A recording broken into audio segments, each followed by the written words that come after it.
pertama kita bertugas di hari Senin tanggal 31 November ya.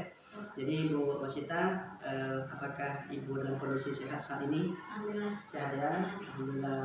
Senang rasanya pada saat melaksanakan kegiatan Mata Karya yang ketiga kemarin. Kita sudah melaksanakan kegiatan yang luar biasa. Nah, hari ini kembali di pendampingan yang keempat untuk persiapan loka yang keempat. Kita akan coba melaksanakan kegiatan-kegiatan yang hari ini merupakan tugas pokok seorang guru, yaitu mengajar. Nah, sini kan kita lihat observasi ya. Bapak akan observasi kegiatan Ibu mengajar, bukan untuk menilai, karena kapasitas kita adalah coaching ya. Nah, saya coach dan coachingnya ya. Jadi pelajaran apa yang akan Ibu laksanakan pada proses pembelajaran pada hari ini? Alhamdulillah kan saya ngajarnya matematika. Ya, nah, pelajaran yang diambil matematika di kelas 9. Kelas 9. Ya, ini masih sebenarnya materi rumit Pak, persamaan kuadrat. Persamaan kuadrat. Ya. Tujuan pembelajaran yang dicapai itu apa ya? Tujuan pembelajarannya hari ini, kemarin minggu lalu itu kami sudah memahami. Hari ini mau tujuannya menyelesaikan masalah kontekstual, jadi masalah sehari-hari yang berkaitan dengan persamaan kuadrat. Agak berat sih ini bagi anak-anak biasanya. Ada keterkaitan dengan kemampuan sosial dan emosional siswa pada persamaan kuadrat ini nanti?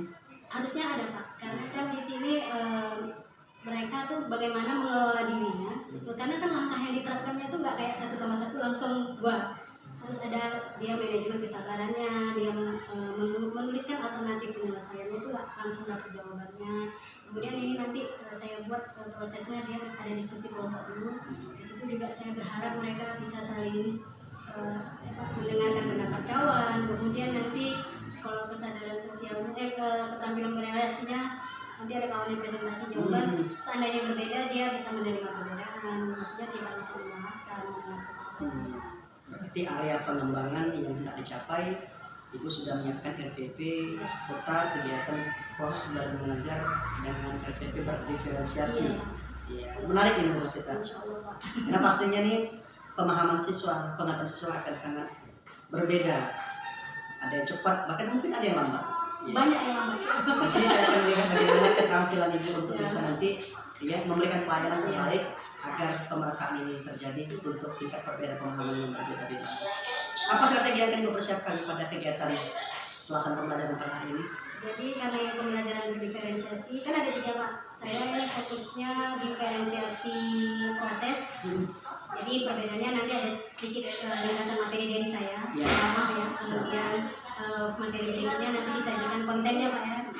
Kalau prosesnya dari saya, kemudian diskusi kelompok sama tugas mandiri. Sedangkan kontennya nanti sumber belajarnya pertama dari saya juga, lalu nanti dimodifikasi sama video pembelajaran yang sudah saya buat sendiri. Kemudian ada LKPD-nya. Jadi di proses dan konten. Dan pembelajaran ini tetap menggunakan multimedia. Ya, pakai video pembelajaran. Baik. Untuk supervisi kita pada hari ini terkait terhadap kegiatan proses pembelajaran, Bapak sebagai coach ya, tidak sebagai supervisor. Mudah-mudahan Ibu nyaman dan ya, gunakan waktu dengan baik. Semoga itu berhasil. Terima kasih. Assalamualaikum warahmatullahi wabarakatuh.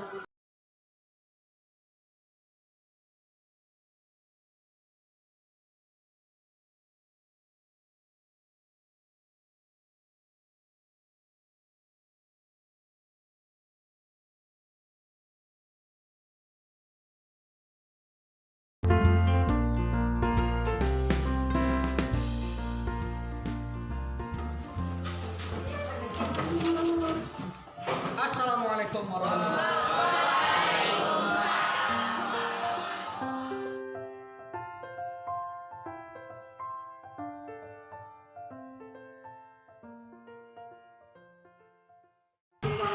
wabarakatuh. Waalaikumsalam warahmatullahi wabarakatuh. Stand up, please. Meeting for our teacher.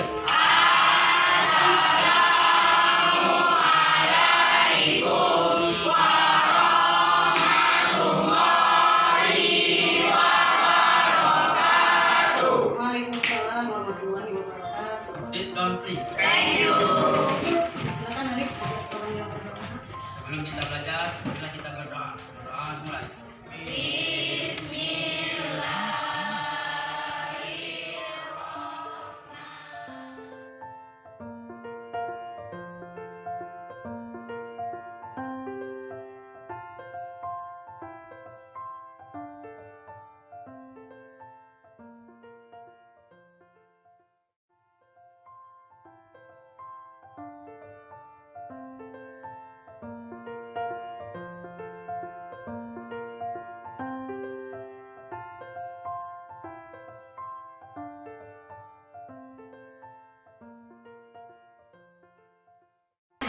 Suara nggak?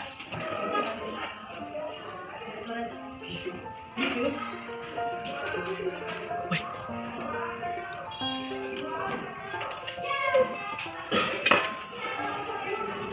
Bisa lihat, Mas? Ini ada tulisannya baru ya? Ganggu ya? Musiknya ini Zoom.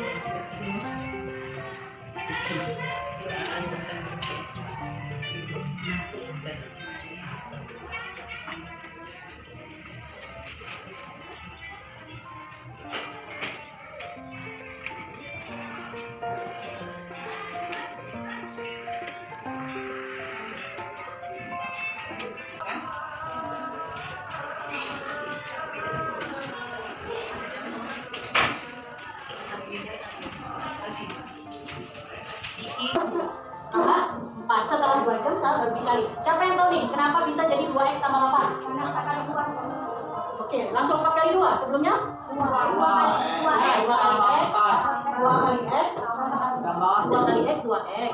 Tambah 8-nya dari 4 kali 2. Nah, perbedaan jarak Alif dan Rifki berapa? 2 kali.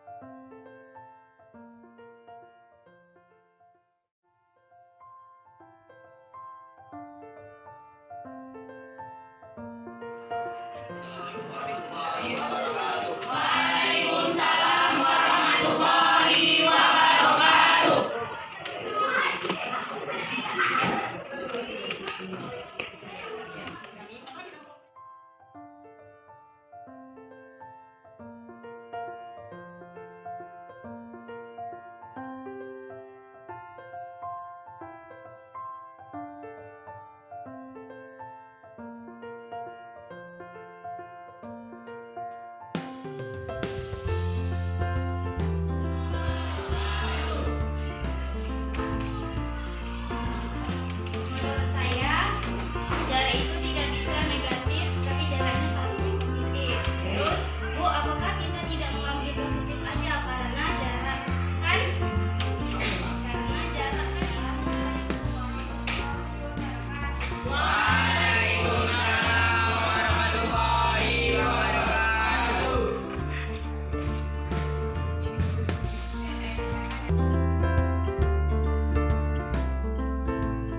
Sudah melaksanakan kegiatan PPM dan observasi yang sangat luar biasa. Nah, setelah kita melaksanakan kegiatan PPM dan Bapak melihat pembelajaran sangat dinamis dan sangat antusias anak-anak dalam mengikuti PPM yang Ibu lakukan di kelas 9 tadi ya. Kelas 9. Iya. Tetapi memang jam terakhir menjadi masalah dilema yang sangat Iya. klasik untuk matematika. Iya.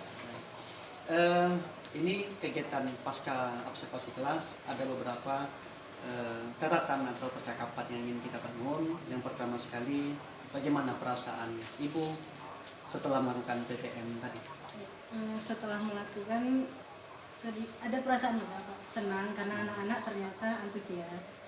Betul. Cuman ada terselip rasa ini tadi Pak. Ternyata mungkin Bapak nggak sadari, tetap juga ada satu anak ngantuk. Ngantuk. Jadi saya aduh gimana ini gitu kan. Tapi alhamdulillah sebagian besar antusias walaupun itu jam terakhir dan itu membuat saya senang gitu kan. Iya. Tetap semangat walaupun nanya sana sini. Tapi memang ada satu orang tadi yang dengan alasannya dia bilang bukan ngantuk saya Bu tapi menahan sakit Menahan katanya sakit, tadi. ya. Kena besi katanya. Bukan ngantuk. Ya anak-anak ya Pak. Itulah memang dinamika pembelajaran di jam-jam terakhir. Ya, sisa-sisa energi yang ada. Baik, perasaannya lega plong. Iya. Nah, terkait dengan tujuan pembelajaran yang telah Ibu sampaikan, apakah pada saat pembelajaran tadi Ibu sudah merasa tercapai tujuan pembelajarannya? Alhamdulillah tujuannya tadi kan menyelesaikan masalah kontekstual. Seperti yang saya lihat di LKPD-nya mereka sudah tulis diketahui ditanya itu salah satu indikator pencapaiannya Pak. Mampu menuliskan apa yang diketahui ditanya dari soal itu kan termasuk mengubah soal menjadi kalimat matematika. Di situ sudah kelihatan. Memang tantangannya Pak untuk mencapai tujuan ini lagi-lagi di masalah kemampuan matematika dasarnya Pak. Kali-kalinya tetap di situ juga sering jadi masalah gitu. Tapi kalau tujuan pembelajarannya alhamdulillah saya lihat tadi hampir semua LKPD-nya menunjukkan ketercapaian Pak. Dan LKPD tadi setelah dipresentasikan tanya jawab memang aktif. Iya. Jadi salah satu tercapai ya. Iya, kalau program tujuannya pembelajaran ya. tadi. Baik, untuk terkait dengan area pengembangan ya yang hendak dicapai untuk RPP berdiferensiasi tadi itu bagaimana menurut Ibu? Sebenarnya saya senang nih Pak, PGP ini membuat saya tahu tentang berdiferensiasi. Jadi tadi tuh selama ini buat, tapi kan nggak terlalu nampak perbedaan sebagai sumber belajarnya. Tadi kan selain dari video, mereka juga dari KPD itu kan salah satu macam dari konten pembelajaran ya Pak. Nah, saya sih pengennya nanti selanjutnya tuh kan yang ketiga tuh Pak,